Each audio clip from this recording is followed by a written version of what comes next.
Dosa-dosa yang tidak terselesaikan pasti akan menumpuk, dan hati nurani yang bersalah dapat membuat kita merasa seperti menyeret tong yang penuh paku.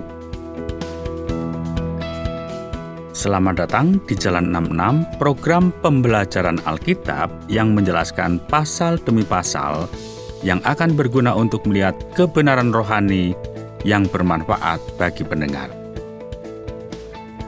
Pelajaran Alkitab harian ini saat ini sampai kepada Kitab Kejadian pasal yang ke-42, di mana saudara-saudara Yusuf datang untuk sujud menyembah kepadanya di tanah Mesir.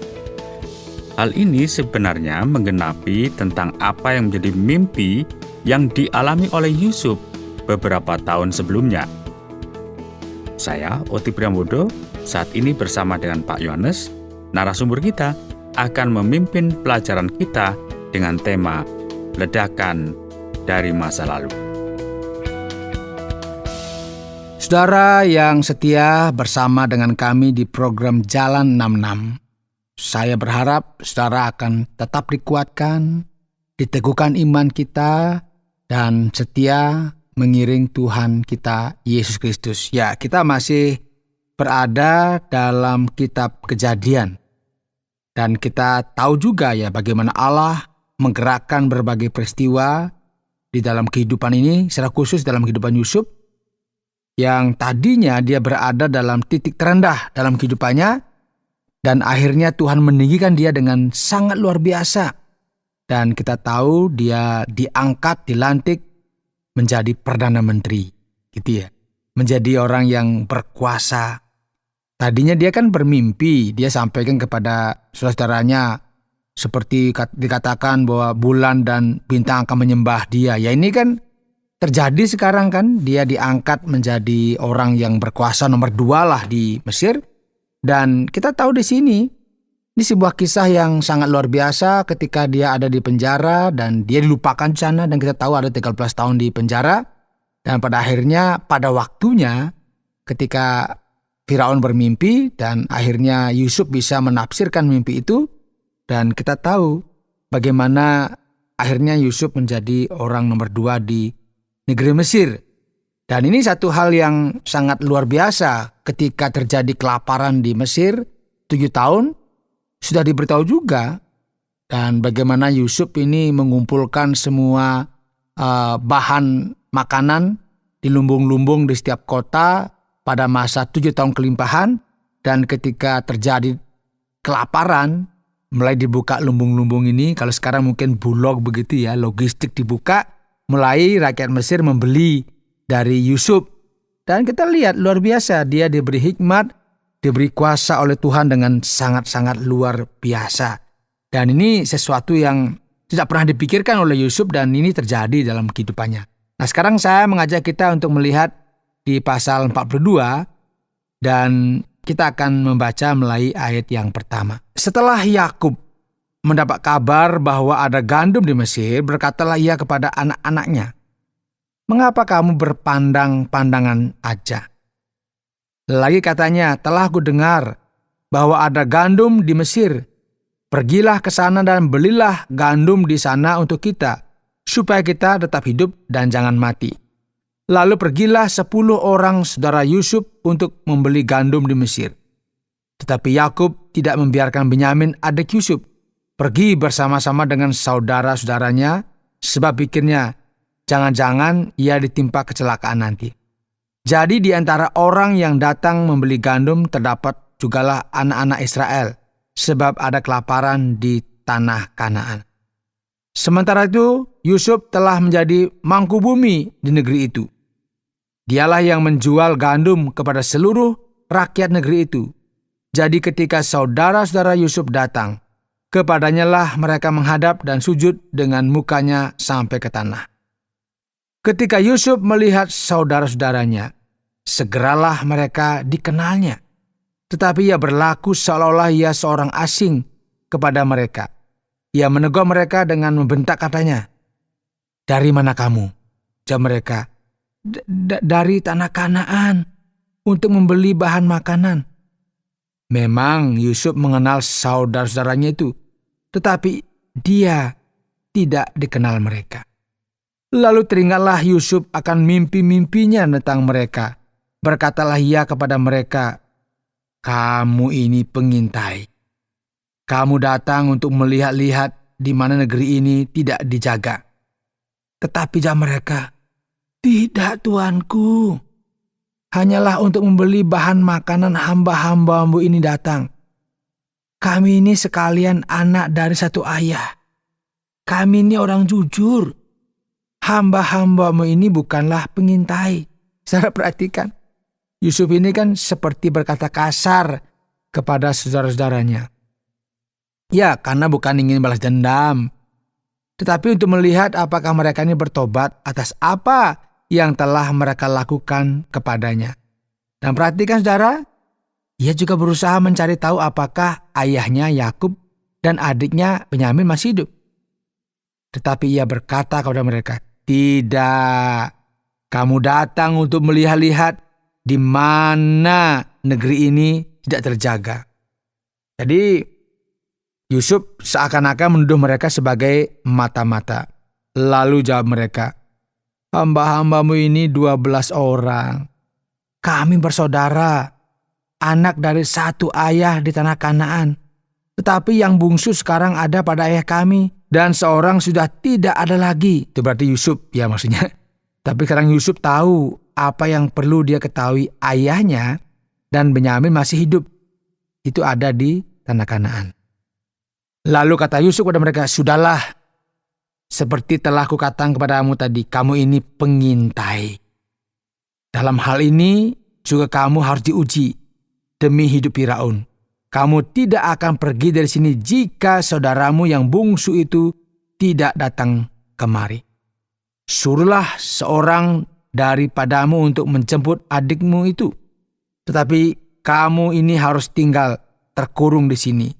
Dengan demikian perkataanmu dapat diuji apakah benar, dan jika tidak, demi hidup Firaun, sungguh-sungguhlah kamu ini pengintai." Dan dimasukannyalah mereka bersama-sama ke dalam tahanan 3 hari lamanya. Ya, selama 3 hari itu, anak-anak itu pasti telah melakukan banyak perenungan. Masa lalu mereka menjadi beban yang berat. Pada hari yang ketiga berkatalah Yusuf pada mereka, "Buatlah begini, maka kamu akan tetap hidup.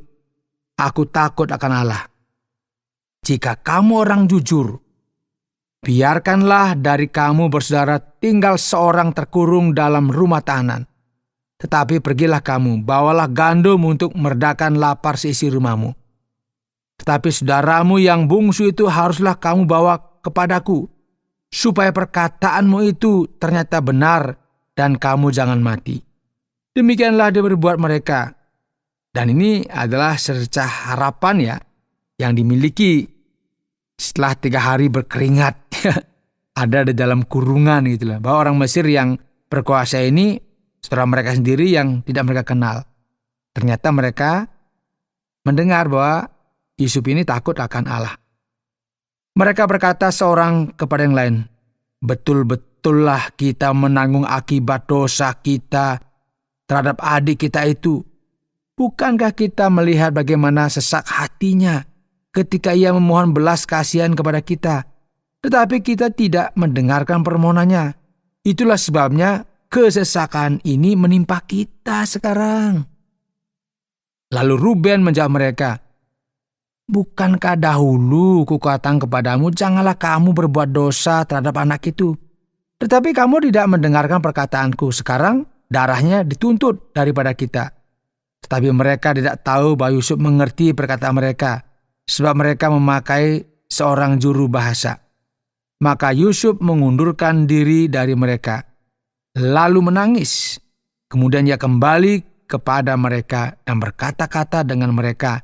Ia mengambil Simeon dari antara mereka, lalu disuruh belenggu di depan mata mereka. Ya, ini ternyata Yusuf kan secara emosi dia merasa juga sedih dan sampai dia menangis. Tapi dia berusaha untuk menahan dirinya.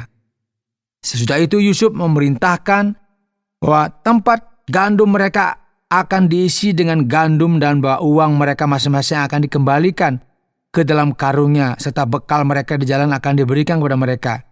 Demikianlah dilakukan orang kepada mereka itu. Jadi Simeon adalah saudara yang terpilih untuk tinggal di Mesir, sementara yang lain membeli apa yang mereka butuhkan dan pulang ke rumah. Sesudah itu mereka pun memuat gandum itu ke atas keledai mereka, lalu berangkat dari situ. Ketika seorang membuka karungnya untuk memberi makan keledainya di tempat bermalam, dilihatnya lah uangnya ada di dalam mulut karungnya. Katanya kepada saudaranya, "Uangku dikembalikan, lihat, ada dalam karungku." Lalu hati mereka menjadi tawar, dan mereka berpandang-pandangan dengan gemetar, serta berkata, "Apakah juga yang diperbuat Allah terhadap kita?" Ya, ini mereka mengira Yusuf ini memasukkan kembali ke dalam karung.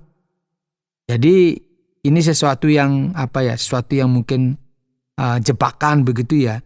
Jangan-jangan dijebakan sehingga mereka ini pada akhirnya takutnya ditangkap, maka mereka takut dan gemetar begitu ya. Nah, ketika mereka sampai ke Yakub, ayah mereka, di tanah Kanaan, mereka menceritakan segala sesuatu yang dialami. Katanya, orang itu, yakni yang menjadi tuan atas negeri itu, telah menegur kami dengan membentak dan memperlakukan kami sebagai pengintai negeri itu. Tetapi kata kami kepadanya, kami orang jujur, kami bukan pengintai. Kami 12 orang bersaudara, anak-anak ayah kami, seorang sudah tidak ada lagi, dan yang bungsu ada sekarang pada ayah kami di tanah Kanaan. Lalu kata orang itu, yakni yang menjadi tuan atas negeri itu, kepada kami, "Dari hal ini aku akan tahu apakah kamu orang jujur. Dari kamu bersaudara haruslah kamu tinggalkan seorang padaku. Kemudian bawalah gandum untuk meredakan lapar seisi rumahmu dan pergilah. Lalu bawalah kepadaku saudaramu yang bungsu itu, maka aku akan tahu bahwa kamu bukan pengintai, tetapi orang jujur, dan aku akan mengembalikan saudaramu itu kepadamu, dan bolehlah kamu menjalani negeri ini dengan bebas."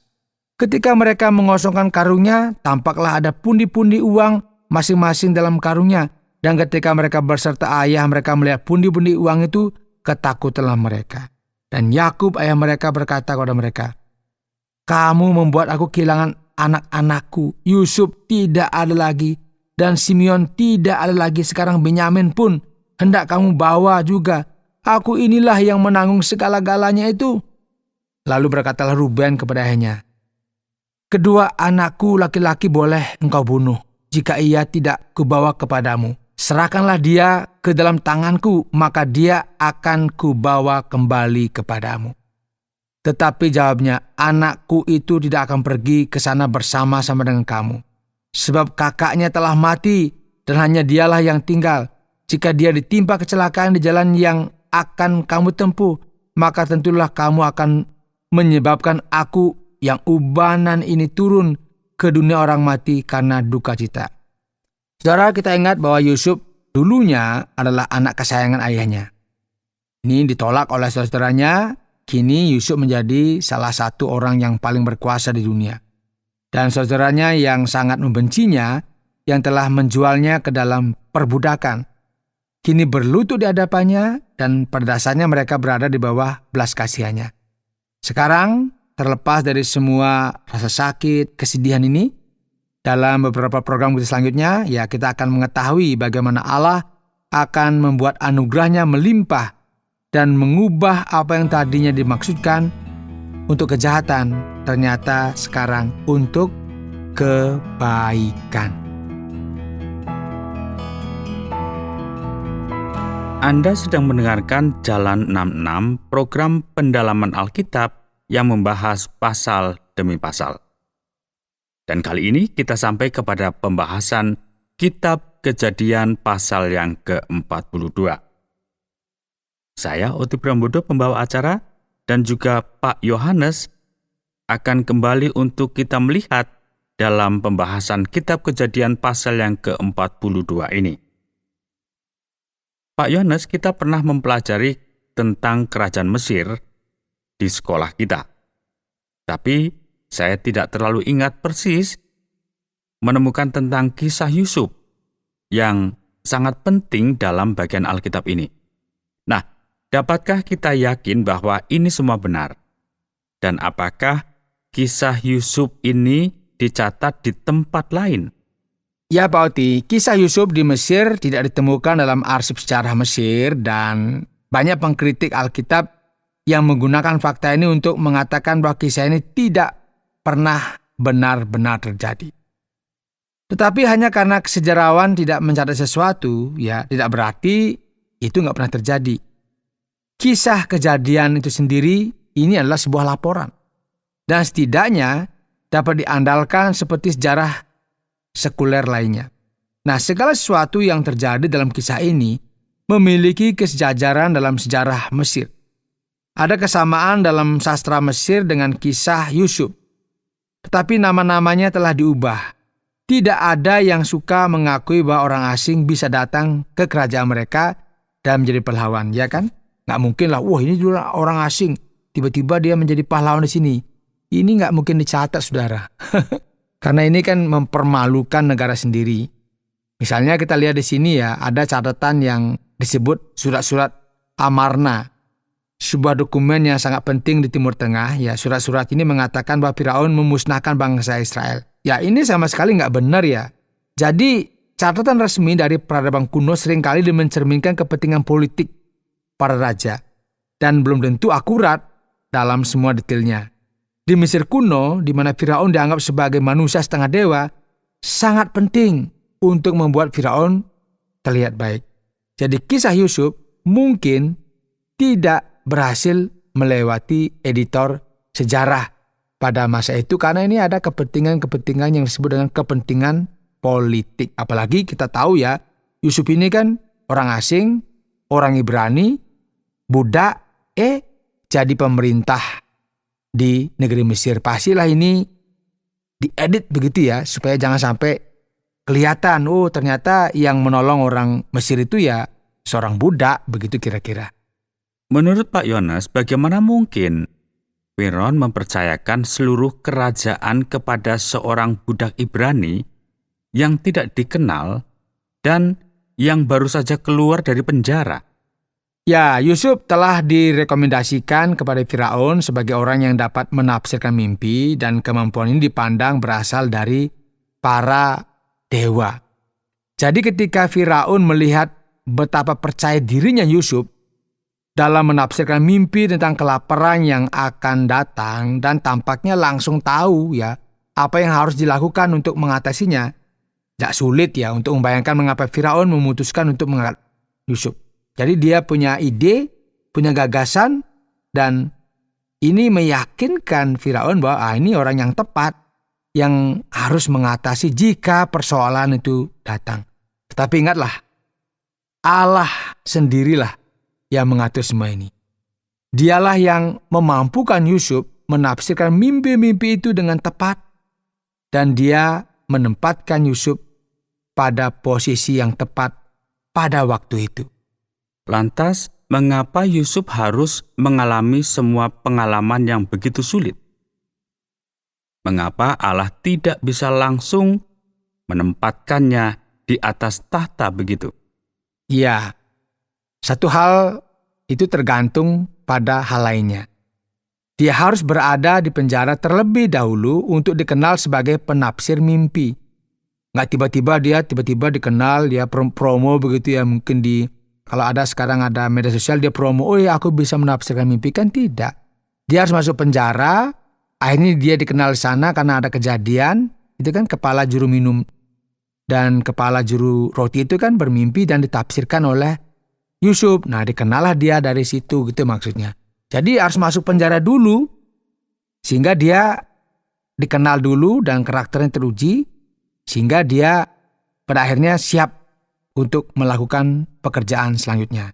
Ya, kita mungkin pernah mendengar pepatah ya, terlalu banyak, terlalu cepat. Ya, ini orang-orang tidak mengembangkan karakter atau belajar bagaimana mengelola keuangan mereka, seringkali tidak siap untuk menghadapi kemakmuran, kekuasaan, dan ketenaran yang akan datang. Jadi kalau karakternya belum teruji, ini kan begitu lihat uang, wah langsung dikorup semua. Karena memang karakternya belum teruji. Nah, tapi Yusuf telah dipersiapkan oleh Allah melalui berbagai cara yang membuat dia menderita, masuk penjara. Dipersiapkan karakternya dipersiapkan. Nah, ketika dia dipercaya untuk mengelola keadaan atau keuangan yang begitu besar, dia teruji dan dia berhasil. Kira-kira seperti itu. Baiklah, Yusuf menerima posisi baru ini. Dia seperti wakil presiden Mesir dan dia juga menerima sebuah keluarga yang baru. Tetapi kita perhatikan Yusuf yang mengenal dan takut akan Allah yang esa dan benar, dan menolak rayuan dari istri Potifar. Akhirnya menikah dengan putri seorang imam Mesir. Nah, bukankah hal itu tampak sedikit bertolak belakang? Ya, kita lihat ya. Dia menikah dengan Asenat dan dia adalah putri dari Potifera yang merupakan pendeta di On atau imam. Itu dikenal sebagai Heliopolis tempat itu ya, tempat dewa matahari disembah. Tetapi adalah mungkin untuk hidup dalam masyarakat yang berbeda dan tidak membiarkan diri Anda dirusak olehnya. Tidak ada indikasi bahwa Yusuf jatuh ke dalam penyembahan kepada ilah-ilah lain. Selain itu, dia diberi istri oleh Firaun. Dan ketika Firaun memberikan perintah, dia harus mematuhi. Berani nggak mematuhi, mati. Ya, saya rasa nggak punya pilihan lain ya selain menikahi wanita yang diberikan oleh Firaun. Ya, tidak ada pada waktu itu wanita Ibrani sekitarnya. Alkitab tidak menunjukkan prasangka apapun terhadap pernikahan antar ras dan antar budaya. Kecuali bahwa di kemudian hari, ya saat penaklukan Kanaan, ya umat Tuhan tidak boleh menikah dengan orang Kanaan karena mereka menyembah kepada ilah-ilah lain. Nah, kita akan melihat hal ini nanti saat kita belajar kitab Keluaran sampai ke kitab Yosua. Dan sepertinya keluarga baru Yusuf tetap mempertahankan keyakinan dan kesetiaan kepada Allah selama bertahun-tahun. Istrinya tidak menyeretnya ke bawah. Bahkan sebaliknya, dia mengangkatnya. Anak-anak mereka diberi nama-nama Ibrani dan mereka hanya menyembah kepada Allah. Dalam bagian ini kita melihat tentang tema untuk pasal ini adalah ledakan dari masa lalu. Apakah ini berarti bahwa masa lalu kita seringkali kembali untuk menghantui kita? Pak Oti, jawabannya mungkin bisa iya, bisa tidak. Nah, bagi orang yang tidak bertobat, pesannya adalah yakinlah bahwa dosamu akan menemukanmu. Dan kebenaran terkadang datang dan menyoroti kebohongan. Jadi, seberapa kesalahan kita di masa lalu, kita dapat kembali ke masa itu dan menghantui kita. Seperti kita dibayang-bayangi. Tetapi ketika Allah mengampuni dia juga beri kepada kita kemampuan untuk melupakannya. Dan bagi kita yang mau meminta pengampunan, yakinlah bahwa kita memilikinya. Dan oleh sebab itu, kita nggak perlu takut berpikir bahwa setiap kesalahan yang kita lakukan di masa lalu itu menghantui kita selamanya. Tidak seperti itu. Dalam kasus Yusuf, ada dosa besar yang telah dilakukan oleh saudara-saudaranya bertahun-tahun sebelumnya. Dan dosa itu tidak diselesaikan. Jadi Allah dalam kebaikannya mengizinkan dosa besar ini seolah-olah kembali. Dan itu menghantui pikiran saudara-saudara Yusuf. Sehingga masalah ini dapat diselesaikan dan menjadi clear selama-lamanya. Nah, kita akan melihat penyelesaian dari semua masalah ini dalam beberapa pelajaran berikutnya. Tetapi untuk saat ini kita harus ingat bahwa dosa-dosa yang tidak terselesaikan itu pasti akan menumpuk. Dan hati nurani kita akan selalu merasa bersalah dan membuat kita seperti seakan-akan menyeret tong yang penuh dengan paku. Berat banget. Jadi sangatlah penting untuk mengakui dosa kita dan menyelesaikan semua konflik yang ada, baik itu bersifat pribadi maupun secara rohani, dengan berdasarkan kepada kasih karunia Allah, dan kita harus bersyukur kepada Allah. Sebagaimana firman Tuhan mengatakan bahwa jika kita mengakui dosa-dosa kita, maka Allah adalah setia dan adil, sehingga Ia akan mengampuni segala dosa kita dan menyucikan kita dari segala kejahatan kita. Dan darah Yesus Kristuslah yang akan menyucikan kita dari segala dosa kita. Puji Tuhan untuk semua kasih karunia-Nya. Baik, terima kasih banyak Pak Yones. Dan sekarang kita akan sampai kepada ringkasan dari kitab Kejadian pasal yang ke-42. Saudara, tema kita adalah seperti yang telah kami sebutkan, ledakan dari masa lalu. Dan dalam banyak kasus, kesalahan kita di masa lalu menghalangi kita untuk melangkah maju. Banyak orang yang membawa beban rasa bersalah yang sangat berat, seakan-akan mereka dihantui oleh hantu-hantu masa lalu.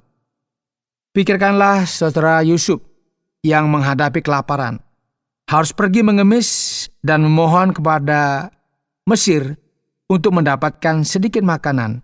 Dan ketika mereka berbicara di antara mereka sendiri, mereka teringat akan apa yang telah mereka lakukan kepada Yusuf di masa lalu.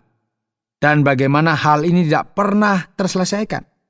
Dan hati nurani mereka merasa bersalah dan memaksa mereka untuk terus berpikir bahwa mungkin Allah sedang menghukum mereka karena perlakuan buruk yang telah mereka lakukan kepada Yusuf. Dan mereka bahkan tidak menyadari bahwa bos besar yang mereka andalkan untuk mendapat jatah makanan itu adalah Yusuf sendiri. Sampai nggak tahu begitu saudara, nggak dikenal. Tapi Yusuf kan kenal mereka. Tapi syukur ya, Yusuf itu cukup bijaksana untuk menguji saudaranya ini, mengetahui apakah ada pertobatan di antara mereka.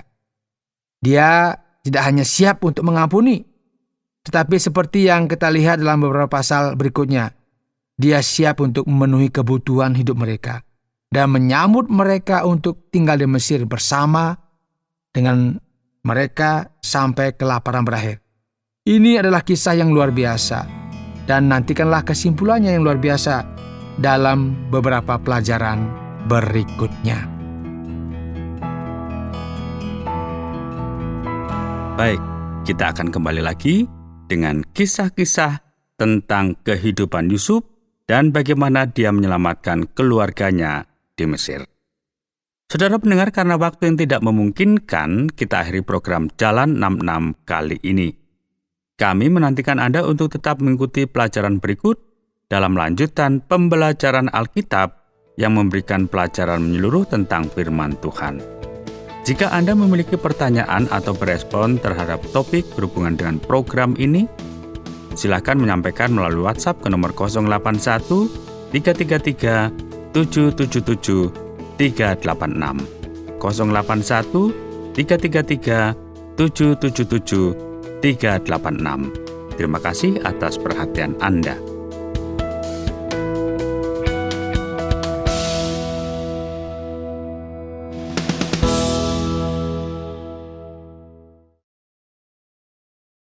Terima kasih Anda sudah mengikuti program kami. Jika Anda diberkati, jangan lupa like, komen, dan share supaya Anda tidak ketinggalan setiap program terbaru kami.